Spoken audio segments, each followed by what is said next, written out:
We feel like, particularly, and look, there's three different avenues that we can do this, right? Trade, free agency, and draft. And so, going through where we are, the ability, going through the meetings that we just went through, the flexibility, AVT, I feel like there's some guys that can come in and be the right type of fit for us, in terms of the intelligence, reliability. There's some good candidates out there that can come in and help us. That was Joe Douglas addressing the media today, talking about how he plans to attack the offensive line position in the offseason. But he also answered questions about backup quarterback, Zach Wilson's status, and Bryce Huff. And we're going to recap all of that right now.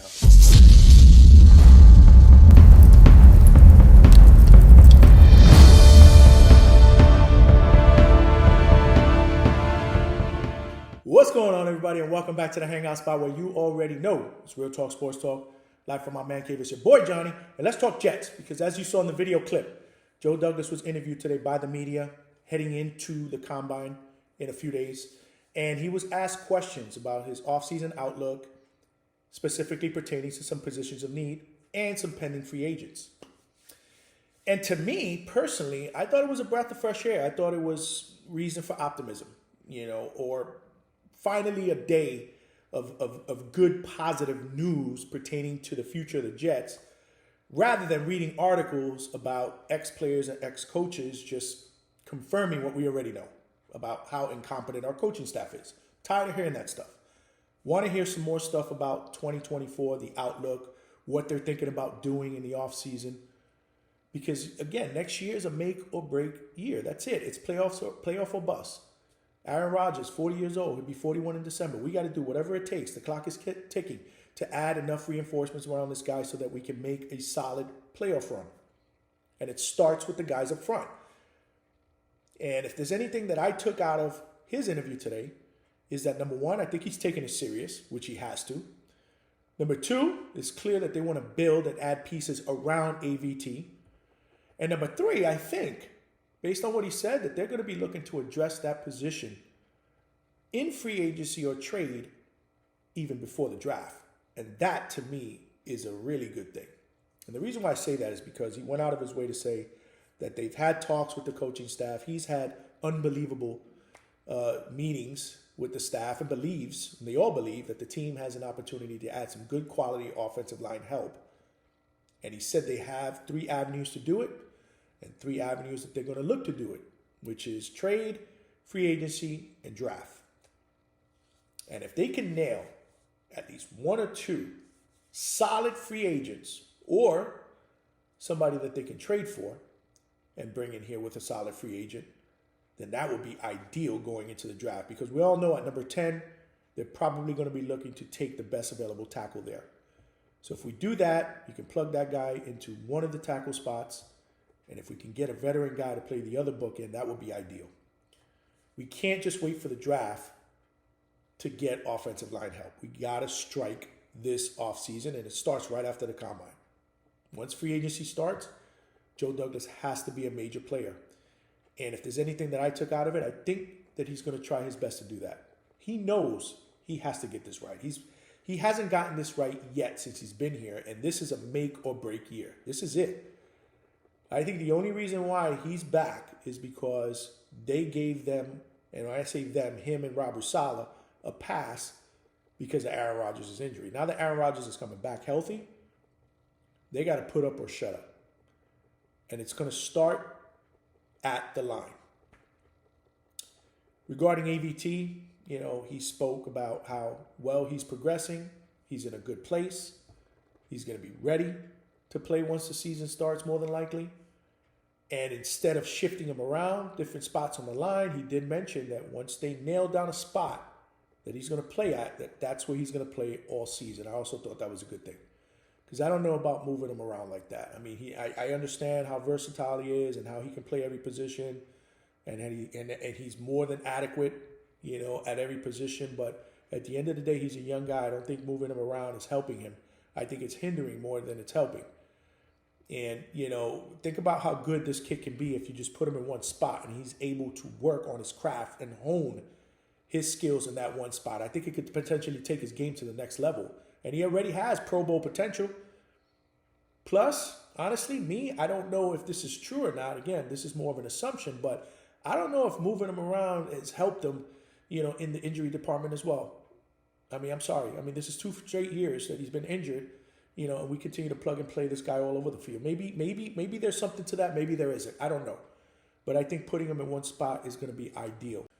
But ultimately, what he did say is they're looking for guys who are intelligent and reliable. That is key.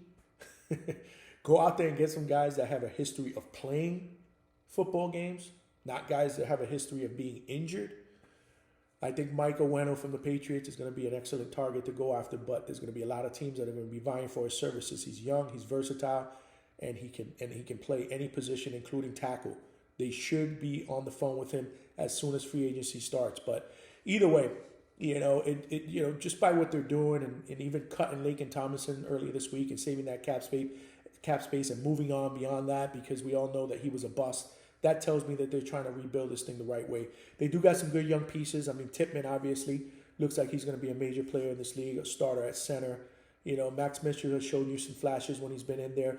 And, Carter Warren, obviously going into his second year, he showed us a flash or two last season. So there's some good young pieces. But if you can draft a stud at number 10, bring in a couple of viable guys, good veteran guys that can play at a high level and be reliable, I think we're going to be in good shape with the line. Secondly, he answered some questions about what he would potentially do at backup quarterback, and here's what he had to say. Yeah, that's part of the discussions that we've had, and it's an area that we're going to be addressing moving forward. So, again, we're still really early in the offseason, especially when it comes to the veteran backup landscape and market. We've had good meetings, good evaluations of the guys that are available, and I think we're ready to take the next step and see where the market is exactly with these backup quarterbacks. So that was interesting, right? I mean, not surprising, because realistically it is kind of early. But what I took out of that is that Joe Douglas is going to be willing to be patient and let the market play out to see what he can get at a reasonable price that will give him the best option at backup quarterback. That also tells me that I don't think they're targeting one guy, because if you're targeting one guy, then you're running the risk of letting it play out and this guy goes somewhere else. So if there's somebody that they have in mind, you would think that they would look to get this guy under a contract sooner than later. But what I took out of it is maybe not. Maybe there's a bunch of guys out there that they would consider, but they're waiting to see how it plays out before they make a decision. And I think that's going to be more financial than anything else, because if you want to put your eggs in the basket financially for an O-line guy or a wide receiver, then obviously you have to make sure that you do the best that you can to manage, that finances around a backup quarterback, right? Because realistically, if you're looking to sign an O-line guy, more than likely he's going to be a starter. If you're looking to sign a second wide receiver, he better be a starter. But the backup quarterback, we all know, is not going to be a starter. In fact, if all goes well, you're going to sign a backup quarterback just for insurance, because you don't want him to play at all. Now, on the subject of backup quarterback, he also talked about Zach Wilson. They asked him about Zach Wilson. And he made it clear that he's given his agent permission to go out there and seek a trade. So, as expected, Zach Wilson will be dealt and he will be gone. What he gets, or what they come back with, is going to be very, very interesting to me, because if there's anything that I took out of articles and stuff that we have already talked about for weeks, the market is going to be dry for him. But in reality, you got to hope that there's a team out there that liked him enough during the draft process that may want to take a shot at him. Let's not forget, he's still young, so he still has youth on his side. There is a certain skill set that you've seen somewhat out there. I mean, you've seen some flashes. So, I mean, there's always going to be a coordinator or a coach that's going to be able to say, listen, give me that guy that they couldn't fix. We'll fix him and he'll be productive for us. So it'll be interesting to see what they find.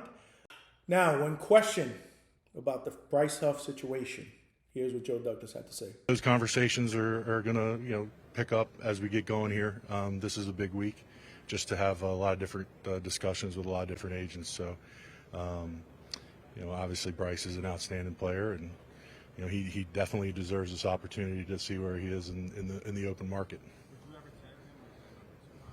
The plan right now is not the franchise tag Bryce. Who knows what's going to happen there? I mean, obviously there's going to be some teams, there's going to be some suitors, for a guy who I think is an up-and-coming premier pass rusher. Will only get better and better. He's a young guy, but I think the Jets all along, never had, any intention on paying this guy long term, which is probably the reason why they went out there and drafted Will McDonald last year for insurance, knowing if he doesn't do well this year, we have Will McDonald. If he does do well, where we can't afford to pay him, we still have Will McDonald because we're not going to pay him long term. So, it'd be interesting to see. There's a lot of talk out there. I know that there were some interviews that were done, this past week where Connor Hughes had said some things from SNY about, he had thought that potentially Bryce Huff can probably make, close to $20 million a year, but then maybe the market isn't as robust. I don't know. You kind of get the sense that the Jets did this so that he can go out there, see what's out there, and maybe perhaps, have this type of agreement where, we'll let you go out there and do what you need to do. But hey, at least give us the opportunity, come back to us if you get an offer that you feel is compelling and see if maybe we want to match it. So, I personally think that, we've seen the end of Bryce Huff, but, until he signs a contract with another team, I'm not going to close the door on that. Interesting, like the franchise tag. So what do they plan on doing with that?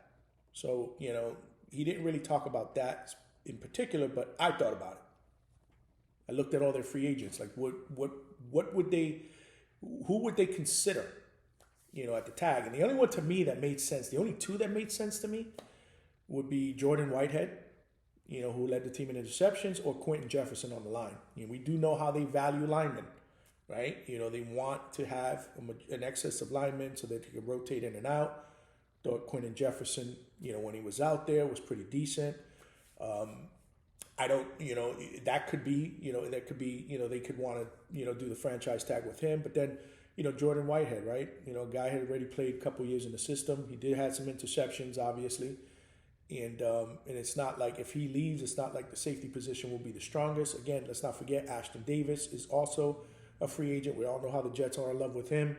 So even he crossed my mind. Would they franchise tag Ashton Davis? I think that would be foolish.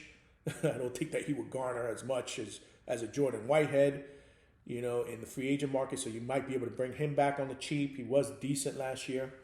But I think if I had to predict, it would be Jordan Whitehead. Anyhow, like I said earlier in the video, at least some optimism. At least Joe Douglas is coming out and expressing there's a plan to get this team better and address some positions of need. I was good with that. The combine is right around the corner, but right after the combine, it's game time. This is all talk. Talk is cheap. He's got to put his player hat on, and he has to go out there and he has to be aggressive. Remember, all these positions that we need, other teams are going to need them as well. So you're going to have to go out there and you're going to have to grind it out and see what you can do about getting these guys to come here. This is it, man. The clock is ticking. Get it done, Joe. Anyhow, let me know your thoughts in the comment section. And if you are new to watching my videos, please subscribe.